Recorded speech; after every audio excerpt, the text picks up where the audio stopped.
Lição 9: O avivamento pentecostal no Brasil. Texto áureo. E os que ouviram foram batizados em nome do Senhor Jesus. E impondo-lhes Paulo as mãos, veio sobre eles o Espírito Santo, e falavam línguas e profetizavam. Atos 19, 5 e 6. Verdade prática. Deus derramou o grande avivamento pentecostal no Brasil. Ele pode avivar mais uma vez o seu povo. Leitura diária. Segunda, Atos 1:8. A missão da igreja cristã se faz de dentro para fora. Terça, Apocalipse 3:7. Quando Deus abre uma porta, ninguém fecha. Quarta, Mateus 5:10. São bem-aventurados os perseguidos pelo evangelho. Quinta, Marcos 16:18. Sinais e maravilhas são as marcas do avivamento espiritual. Sexta, Marcos 16:20. A pregação avivada é seguida de sinais e maravilhas. E sábado, 1 Coríntios 2:4, o avivamento se confirma em demonstração do Espírito e de poder. Leitura bíblica em classe, Atos 19, 1 a 7. E sucedeu que, enquanto Apolo estava em Corinto, Paulo, tendo passado por todas as regiões superiores, chegou a Éfeso e, achando ali alguns discípulos, disse-lhes: Recebestes vós já o Espírito Santo quando crestes? E eles disseram-lhe: Nós nem ainda ouvimos que haja Espírito Santo. Perguntou-lhes então: Em que sois batizados então? E eles disseram: No batismo de João. Mas Paulo disse: Certamente João batizou com o batismo do arrependimento, dizendo ao povo que cresce no que após ele havia de vir, isto é, em Jesus Cristo. E os que ouviram foram batizados em nome do Senhor Jesus. E impondo-lhes Paulo as mãos, veio sobre eles o Espírito Santo, e falavam línguas e profetizavam. Estes eram, ao todo, uns 12 varões. Introdução. A chegada do movimento pentecostal ao Brasil mudou a realidade espiritual deste país de forma inquestionável e irreversível em termos de liturgia, proclamação do Evangelho, manifestação do poder de Deus com sinais, prodígios e maravilhas.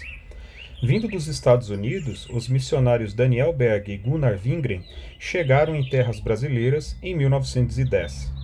Por instrumentalidade desses servos, Deus iniciou o maior avivamento espiritual em terras brasileiras. O avivamento pentecostal no Brasil é o que estudaremos nesta lição.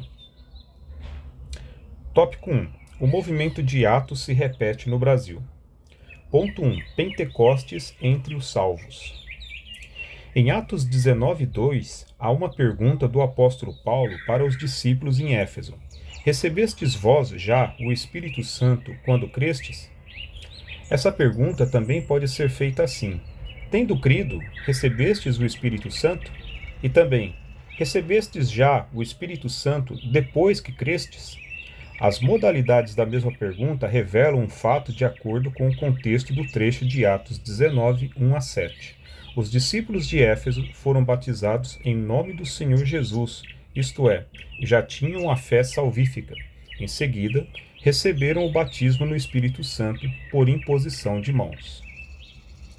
Ponto 2. A plenitude do Espírito Santo. Como vimos em lição anterior, há duas experiências distintas no livro de Atos dos Apóstolos. 1. A experiência de salvação. 2. O batismo no Espírito Santo. Em Atos 19, vemos essas duas experiências de maneira muito clara. Primeiro, os discípulos foram batizados em águas e, depois, receberam o Espírito Santo com imposição de mãos.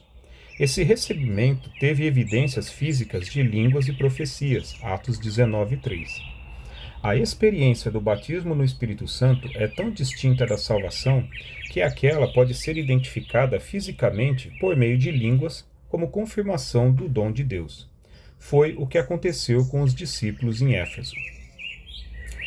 Ponto 3. Chamados por Deus. Algo semelhante aconteceu aqui no Brasil por intermédio de Daniel Berg e Gunnar Wingren. Pela direção de Deus, os dois missionários suecos chegaram ao Brasil em 19 de novembro de 1910. No início do século XX, predominava a existência das igrejas históricas ou tradicionais. Consequentemente, havia muitos cristãos que experimentaram a salvação em Cristo, mas nunca haviam experimentado o batismo no Espírito, tal qual os primeiros crentes em Atos. Deus usou Daniel Berg e Gunnar Wingren para mostrar a esses cristãos que eles não podiam mais ignorar a pessoa bendita do Espírito Santo. As experiências gloriosas de Atos dos Apóstolos passariam a se repetir em terras brasileiras. Era possível ser um cristão com mais fervor espiritual. Tópico 2. O nascimento de um novo movimento. Ponto 1. A pregação do avivamento pentecostal.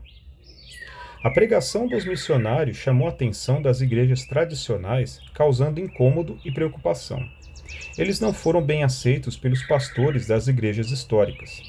A irmã Celine de Albuquerque, membro de uma igreja tradicional, aceitou a mensagem do batismo no Espírito Santo e tomou a decisão de ficar em casa, orando a Deus, para que ele confirmasse se aquela doutrina estava correta. Assim, a irmã Celina Albuquerque recebeu o dom de Deus e por isso é considerada a primeira brasileira batizada no Espírito Santo em nosso país. Outros irmãos se juntaram a ela e foram também batizados no Espírito Santo. Infelizmente, a direção da igreja da qual esses irmãos faziam parte não concordou com aquele avivamento espiritual e promoveu uma reunião para confirmar quem estaria de acordo com a mensagem dos missionários. Nessa reunião, 9 irmãos se levantaram e foram convidados a deixar a igreja. Assim, inicia uma história de perseguição que marcaria o movimento pentecostal no Brasil. Ponto 2. Crescimento e perseguição. As perseguições contra os pentecostais eram grandes, conforme Jesus disse, Mateus 5,10. Elas se davam na esfera litúrgica, entre outras.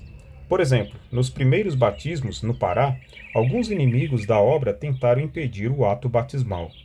Há registro de que um deles até sacou um punhal para investir contra o missionário Gunnar Wingren. Foi a irmã Celina que impediu o crime, jogando-se na frente do meliante. Outros registros mostram que, em Mosqueiro, no interior do estado, uma casa de pregação foi cercada e apedrejada. Os crentes tiveram de sair para se proteger. Histórias como essas são abundantes no desdobramento do movimento pentecostal no Brasil. Entretanto, o Senhor deu muitos livramentos ao seu povo. Salmos 34, 7. Ponto 3. Curas divinas.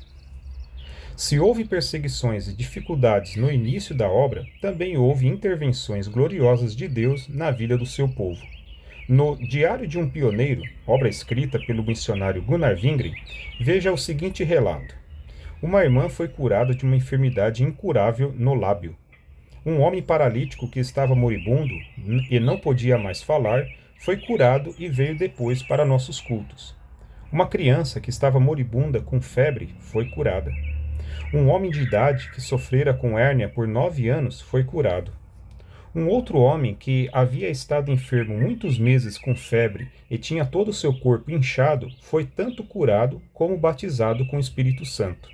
Ele também recebeu o dom de profecia. Um homem que viu seu filho morrer, tomou-o imediatamente nos braços e começou a invocar o nome do Senhor. Imediatamente a criança voltou à vida. A esposa, quando viu o que aconteceu, se entregou ao Senhor. Esses são alguns de muitos sinais poderosos que marcaram o avivamento pentecostal no Brasil. Eram os sinais de Deus confirmando a pregação dos nossos pioneiros. Marcos 16, 20. Tópico 3. A expansão do avivamento pentecostal. Ponto 1. Um modelo centrífugo. O avivamento espiritual fez com que a nossa igreja no Brasil buscasse um modelo de crescimento centrífugo, ou seja, de dentro para fora.